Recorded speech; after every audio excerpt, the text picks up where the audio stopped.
యేసుక్రీస్తు నామములో మీకు అందరికీ వందములు. యేసుప్రభు గారు ఈ లోకంలోకి వచ్చినప్పుడు ఆయన అనేక విషయాల్లో మనకి మాదిరిగా ఉన్నారు. మొదటగా తెలుసుకోవాల్సింది ఏంటంటే, అప్పట్లో మరి వాహనాలు ఉండేవి కాదు, కానీ గుర్రాలు ఉండే. గుర్రాలు అంటేనే అది చాలా విలువైనవిగా ఉండేవి. రాజులు ఎక్కువగా వాడుతుండేవారు ఆ గుర్రాలని. అయితే ఆయన ఎప్పుడు కూడా గుర్రం మీద ఆయన ప్రయాణం చేశాడు అని ఎక్కడ కూడా వ్రాయబడలేదు. ఆయన ఒక గాడిదని ఎంచుకొని గాడిద మీద ఆయన కొంత దూరం ప్రయాణం చేయడం జరిగింది.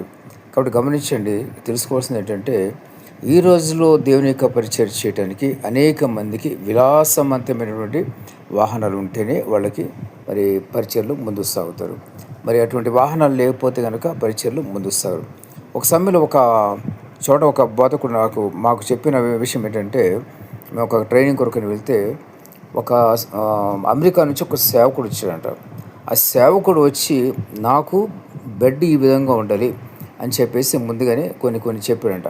ఈ విధంగా ఫెసిలిటీస్ ఉండాలని. ఆయన ఒకరోజు ఆయనకి బెడ్ నచ్చలేదంట. ఆయన వెంటనే తిరిగి వెళ్ళిపోయాడు. ఆ బెడ్ నొక్కి చూసాడంట.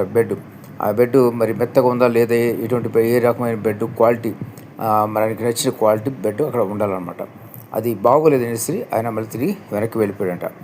కాబట్టి ఈ రోజుల్లో అటువంటి వ్యక్తులు అనేక మంది ఉంటున్నారు. తగ్గింపు ఉండదు. వాళ్ళకి కావాల్సింది సుఖము, ఇటువంటివన్నీ కూడా కావాలి.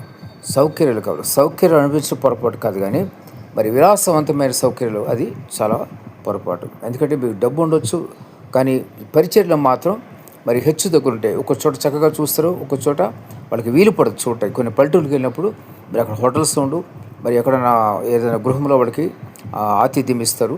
అక్కడ అన్ని ఫెసిలిటీస్ ఉండవు. ఎందుకంటే పేదరికంలో ఉంటారు కొంతమంది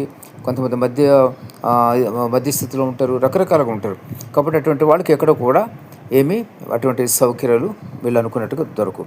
పరిచయాలు ఎప్పుడైనా సరే యేసుప్రభు లోకం వచ్చినప్పుడు ఏం చెప్పిందంటే, మీకు పరిచారం చేయటకు వచ్చాయని చెప్తాడు, పరిచయం చేయించుకోవటం రాదని చెప్తాడు. కానీ ఈ రోజుల్లో సేవకులు ఎలా ఉన్నారంటే, పరిచర్య చేయించుకోవటం ఉన్నారు తప్ప పరిచారం చేయటಕ್ಕೆ ఎవరు కూడా లేరు.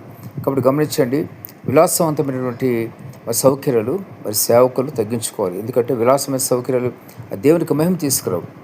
ఏదైనా ఉండొచ్చు, ఎంతైనా ఉండొచ్చు, కానీ మొదటిగా ఉన్నదంతా కూడా దేవుని ఖర్చు పెట్టడం నేర్చుకోవాలి. భగత్ సింగ్ నా చేతుల మీద డబ్బు వెళ్ళి కానీ నా చేతికి ₹1 కూడా అంటలేదని భగత్ సింగ్ గారు, ఆయన గొప్ప వ్యక్తి, ఆయన ఆ మాట సెలవిచ్చారు. అదేవిధంగా వచ్చిన డబ్బు అంతా సేవలో దేవుని యొక్క పరిచయలు ఖర్చు పెట్టాలి, కానీ అది సొంత సుఖాలకి భోగాలకి ఖర్చు పెట్టకూడదు. కాబట్టి గమనించే ప్రతి ఒక్కరు కూడా పరిచర్లో తగ్గింపు కలిగి యేసుప్రభు గారు గాడిద మీద ప్రయాణం చేసినట్టుగా ఆ విధంగా తగ్గింపు కనుక దీవించబడతారు.